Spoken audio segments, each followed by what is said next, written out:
ओम नमः शिवाय। नमस्कार दोस्तों, स्वागत है आप सभी का आपके अपने यूट्यूब चैनल खुशहाल ज़िंदगी में। दोस्तों, आज के वीडियो में बात करेंगे निर्जला एकादशी व्रत के बारे में, जो कि पूरे साल भर में एक बार ही निर्जला एकादशी का व्रत रखा जाता है।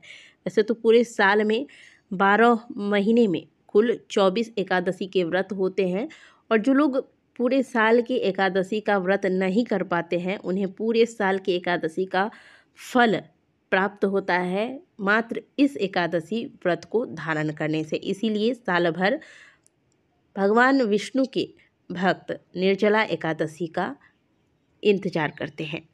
कहा जाता है कि 5 पांडवों में भीमसेन एकादशी का व्रत नहीं रख पाते थे, क्योंकि उन्हें भूख अधिक लगती थी। इस पर उन्होंने भगवान विष्णु के अवतार श्री कृष्ण से पूछा कि हे केशव, मैं भूखा नहीं रह सकता, अतः मैं ऐसा क्या करूं कि मुझे पूरे साल में किए जाने वाले एकादशी के फल की प्राप्ति हो जाए। तब भगवान श्री कृष्ण ने भीमसेन को ज्येष्ठ मास के शुक्ल पक्ष की एकादशी के व्रत को धारण करने के लिए कहा। ऐसे में पूरे साल भर के एकादशी के व्रत को ना करके केवल ज्येष्ठ मास के शुक्ल पक्ष की इस एकादशी पर निर्जला व्रत रखकर भीमसेन ने पूरे साल भर के एकादशी का फल प्राप्त कर लिया, और इसलिए इस एकादशी को भीमसेनी एकादशी के नाम से भी जाना जाता है। तो भीमसेन की तरह ही भगवान कृष्ण के और भी ऐसे भक्त होंगे जो भगवान में आस्था तो रखते हैं, लेकिन प्रत्येक महीने 2 बार इस व्रत को, यानी कि एकादशी के दोनों व्रतों को धारण नहीं कर पाते हैं। तब ऐसे में आप पूरे साल भर के एकादशी का फल मात्र इस निर्जला एकादशी के व्रत को धारण करके प्राप्त कर सकते हैं। आइए जानते हैं साल 2024 में निर्जला एकादशी का व्रत किस दिन रखा जाएगा। इन दिनों बहुत ज़्यादा गर्मी है, तो जो लोग व्रत नहीं रख पाते हैं निर्जला एकादशी का, वो क्या करें। और निर्जला एकादशी के व्रत के दौरान यदि आपको प्यास लग जाती है, तब ऐसी स्थिति में आपको क्या करना चाहिए। हिंदू पंचांग के अनुसार निर्जला एकादशी यानी कि ज्येष्ठ मास के शुक्ल पक्ष की एकादशी तिथि का प्रारंभ 17 जून को सुबह 4:43 पर हो जाएगा, तथा यह तिथि अगले दिन 18 जून को प्रातःकाल 6:28 तक रहेगी।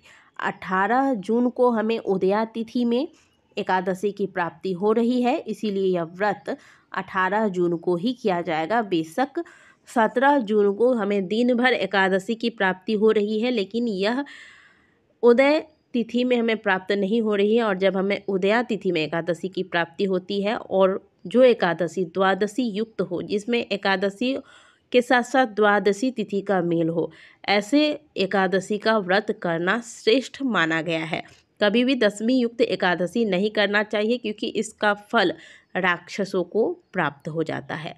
तो हमें एकादशी का व्रत, निर्जला एकादशी का व्रत 18 जून को रखना है। बात करें व्रत के नियम की, तो जैसा कि नाम ही निर्जला एकादशी है, इसका एक ही नियम है कि आपको निर्जल व्रत करना है। ज्येष्ठ महीना में वैसे भी बहुत ज़्यादा गर्मी होती है, और इन दिनों इस साल मुझे लगता है कि बहुत ज़्यादा गर्मी है, हर जगह लोग गर्मी से परेशान हैं।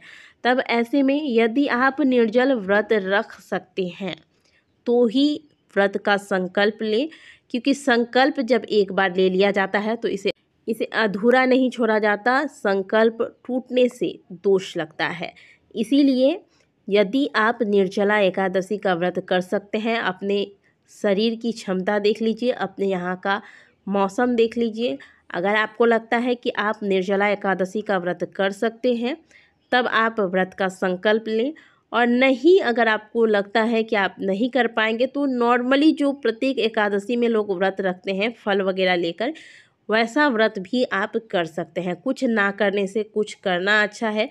निर्जला व्रत नहीं कर सकते हैं तो कम से कम एक बार जल फल वगैरह लेकर, अब इसका मतलब ये नहीं है कि आप दिन भर फल लेते रहेंगे, ऐसा नहीं करना है। जब आपको लगे कि बहुत ज़्यादा आपको परेशानी हो रही है, तब एक बार जूस, फल, पानी वगैरह लेकर व्रत करें। लेकिन आपको संकल्प उसी प्रकार से करना होगा। मान लीजिए आप यह व्रत करना चाहते हैं, तो संकल्प कीजिएगा कि हे प्रभु, मैं निर्जल एकादशी का व्रत तो नहीं कर पाऊँगा, लेकिन इस बार मैं अपनी श्रद्धा से यथाशक्ति तथा भक्ति कर रहा हूँ या कर रही हूँ। मैं फलाहार लेकर, जल वगैरह लेकर व्रत धारण करूँगा या करूँगी। इस प्रकार से ही आपको संकल्प लेना है। व्रत के एक दिन पहले दशमी तिथि पर बाल धोकर स्नान करें, शुद्ध सात्विक भोजन लें। शाम का जो आप भोजन लेंगे वह भोजन आप 7 बजे के आसपास ले लें, हल्का भोजन लें। इसके बाद ब्रश वगैरह करके अपना मुंह वगैरह साफ कर लें। रात के समय ब्रह्मचर्य का पालन करें। रात्रि में जब आप सोने जाएं तो भगवान विष्णु का ओम नमो भगवते वासुदेवाय मंत्र का ध्यान करते हुए फिर आप सोएं। अगले दिन प्रातःकाल जल्दी उठें, घर की साफ सफाई करके स्नान करें। स्नान के पश्चात पीले रंग के वस्त्र धारण करें। गर्मियां हैं तो हल्के सूती के वस्त्र धारण करें, नरम धागे वाले वस्त्र धारण करें।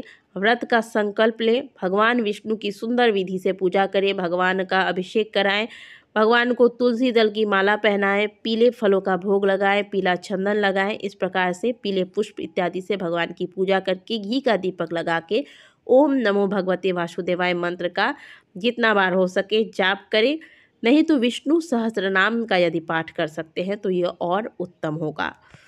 दिन भर में आपको जो भी आप कार्य करते हैं भगवान का स्मरण करते रहना है। किसी के साथ कटु वचन नहीं करना है, नहीं बोलना है, किसी के बारे में गलत नहीं सोचना है, किसी की निंदा चुगली नहीं करनी है। और द्वार पर यदि कोई याचक आ जाए तो उसके साथ दुर्व्यवहार नहीं करना है। एकादशी का दिन है, किसी को दान भी देते हैं तो चावल या अनाज का दान नहीं करना है। इस बात का ध्यान रखिएगा, नहीं तो एकादशी का पुण्य आपका समाप्त हो जाएगा। इसके बाद शाम को भगवान के नाम का कीर्तन करें। रात्रि जागरण यदि कर सकते हैं तो रात्रि जागरण करें, नहीं तो जितना देर हो सके, जितने देर आप बिस्तर पर जागे रहते हैं भगवान का स्मरण करते रहें। अब मान लीजिए आपने निर्जला एकादशी का संकल्प लिया है और बहुत ज़्यादा आपको प्यास लग रही है, अब आपको ऐसा लग रहा है कि आपसे नहीं रहा जाएगा, तब ऐसी स्थिति में जल जो आप लेंगे, जिस प्रकार से पूजा के दौरान आचमन का जल लेते हैं ना हम 3 बार भगवान केशव, ओम केशवाय नमः, ओम माधवाय नमः, इस प्रकार से बोलकर जो हम जल आचमन के रूप में लेते हैं, बिल्कुल उसी प्रकार से आप जल ले सकते हैं आचमन के द्वारा। इससे ज़्यादा आपको जल, जैसे आप जल पीते हैं उस प्रकार से तो नहीं कर सकते। फिर भी यदि नहीं रहा जाता है तब ऐसी स्थिति में आप एक थाली में या गमले में पानी भर लें और जिस प्रकार से पशु जल पीते हैं उसी प्रकार से भगवान विष्णु का ध्यान करके, भगवान को प्रणाम करके, उनसे क्षमा मांगकर फिर आप पशु की भांति जल का पान कर सकते हैं। लेकिन अच्छा तो यही होगा कि अपनी स्थिति देखकर फिर ही आप व्रत का संकल्प लें। बीच में आपको व्रत तोड़ना पड़े ऐसा गलती आप ना करिए। व्रत के पारण से पहले ब्राह्मणों के निमित्त दान निकालें और जल का घड़ा, जल से भरा हुआ पात्र दान करें।